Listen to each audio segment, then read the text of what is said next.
Hey everyone, I'm Zil Raval. I'm the Graduate Assistant for Wellbeing, and we are back with our public health chats. Hi, I'm Nora Lemary, the Health and Wellbeing Coordinator for Student Health Services. Hi, my name is Becky Demus, and I'm the Assistant Director of Fitness for Mason Recreation. So today we're going to be focusing on heart health because February is American Heart Health. And basically what that is just raising awareness of how important heart health is for us, what it does for the long run, and why it's important to do these certain practices such as eating healthy and exercising and just making fitness a priority. Okay, Becky, how much physical activity is good for my health? So really the ACSM recommends anywhere from 60 to 150 minutes per week, and that's combining the different kinds of physical activity. So you don't have to do just straight cardio that whole amount of time. You can do different kinds and mix it up. The 60 would be if you're doing vigorous activity. So something that's really getting your heart rate up, getting you breathless. The 150 minutes, which is what's recommended is 30 minutes, 5 days a week, would be a more light to moderate type of exercise. But something to note is that you can break it up. So if you only have 10 minutes at a time, you can break it up and it'll still add up to that 60 to 150 minutes. Okay, so how do I strengthen my heart with exercise? So the way this actually happens is when you're exercising, your heart works harder, literally to pump out that blood through the heart faster and stronger.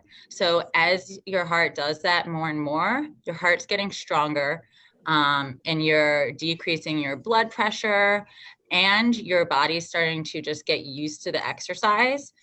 So things like resting heart rate are going to start to change as you see those health benefits. Okay, are there certain kinds of exercises that are better for heart health than others?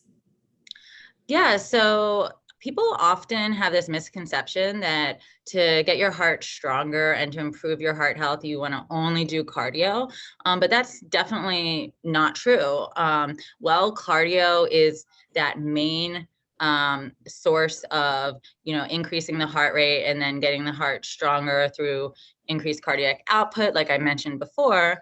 You also can see a lot of benefits from strength training, so resistance training and stretching. So cardio will help decrease your blood pressure and get your heart stronger, decrease cholesterol, so all of those numbers. But then strength training also helps decrease blood pressure, and it creates more lean muscle mass, which in turn helps your metabolism and helps keep fat off of the heart, literally. And with stretching, you're going to decrease arterial stiffness, which is, again, literally like strengthening the heart, making it more flexible for that blood to pump through. And stretching has been shown to decrease blood pressure. And you might not be surprised to find that yoga will decrease blood pressure, since we all know it's a great stress relief. So really, all these different kinds of exercise are great. And again, they can add up into that 60 to 150 minutes. You don't have to just do cardio. Okay, so is there a such thing as too much cardio? So yeah, we see a lot of people like runners or elite athletes doing quite a bit, probably multiple times the recommended amount that we just talked about with ACSM. And some of them, their bodies are trained to do that. And so, their body might be accustomed to it, but they're still having these scheduled rest periods when their heart can, just relax a little more, make sure that their heart rate still stays in that lower state. If you're overtrained, your resting heart rate is going to increase, which is bad, right? We want lower resting heart rate, and we want your body to really recover. So it's definitely that fine line, but your body needs time to rest. We talked about keeping your muscles strong and how that muscle tone is going to help your heart. Well, if your muscles are constantly breaking down, which is what happens while you exercise, they tend to rebuild and get stronger while you actually rest. They're constantly breaking down. Your body's going to break down, and that's never good for your heart. So there's definitely too much a thing is too much cardio. But really you want to listen to your body, look for those signs of overtraining. And if I haven't been active, can I just jump right into the recommended weekly amount of exercise? So it's really important to listen to your body. And if you're really, really sore, really tired as you get into exercise, to not push it just to meet that recommended amount. If you just start off, maybe you want to just do 1 day a week and then gradually 2 days. And, then eventually the 3 to 5 days a week at the 60 to 150 minutes. Because if you were to just ramp up immediately to that recommendation, then you'll probably end up hurt, burnt out, and just not sticking with it. So you really want to slowly get there, little by little, not in huge chunks. So if I'm overweight and I've been trying to lose weight, but it's kind of unsuccessful, but I'm still exercising, does that have any benefit on my heart?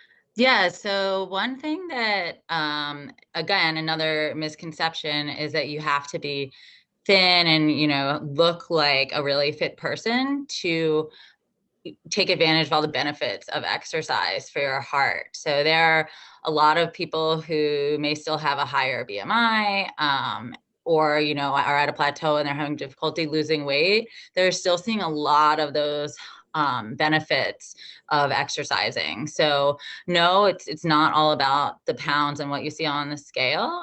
You can definitely, decrease your blood pressure, have a lower resting heart rate, and start to see, lower arterial plaque, build up from exercise. So I would recommend to that person to just stick with it, and know that there are other benefits that they are not able to see. How do I eat healthy for my heart? So first, it's really important to have a well-balanced diet. The recommended amount of carbohydrates, protein, and fat. Another misconception is to eat a completely low-fat, fat-free diet. Fat is actually good for you in a lot of senses. So things like avocado, nut butters, things that have good, healthy fat. And, you want to obviously try to have lower fat proteins, so lean proteins. So different types of fats are different, right? You want to try to limit saturated fats. And then I really like to think of eating the rainbow. So, does your plate have a bunch of colors on it? So colorful fruits, vegetables. And remember that not only do you have your starchy carbohydrates that we think of, but fruits and veggies are carbohydrates too. So, it is important for your heart to obviously limit cholesterol. And again, when you're having those fats, to try to have the healthier fats. So, plant-based diet is really, really big these days, and there's reasons behind it. All of those colorful fruits and veggies are really good for you. But protein, good amount of protein, fat, especially after exercise. So you want to get food in after exercise is good for recovery. So that good combination of carbs, protein, and fat. So if I don't eat healthy, but I still have a fat metabolism and I exercise a lot, could this impact my heart health, even though I have good numbers and I'm healthy right now? Yeah, so I think a lot of people tend to think they're just invincible, especially if they're younger, and don't really look at what could happen down the road. So if you feel like you have a fast metabolism and can get away with eating junk food, not really exercising a lot, that's going to bite you later. So you want to really think of, setting yourself up for success down the road. So eating healthy, exercising, doing things not for the cosmetic benefit of, looking thin, looking slim and lean, but think of what might be going on the inside that you are not even aware of. So, it's important regardless of where you're at right now. a maybe young student, to continue to have these healthy habits, because it will come to benefit you, especially down the road. Becky, is heart health for all ages? Yeah, heart health is something you want to think about. Again, like I mentioned before, not just when you can see it or when you're starting to experience those changes or diseases.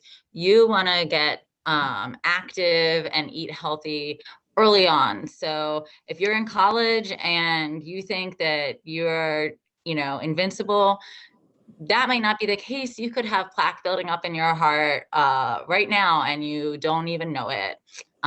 Especially, a lot of people don't realize genetics can really play a factor as well. So if you have a family member who has heart disease, you're at higher risk.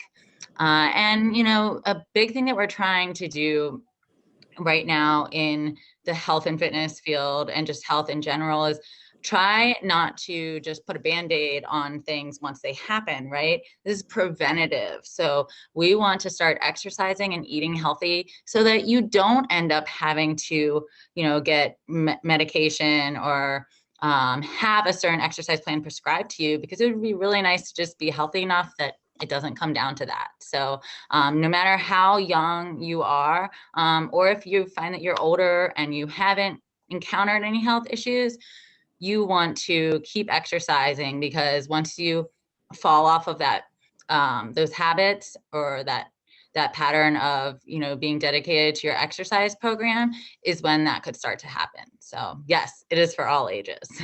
All right. Thank you all for joining us. If you have any additional questions, feel free to DM us and just reach out to the Mason Recreation team. We have a lot of information on our website as well. So thank you for joining us.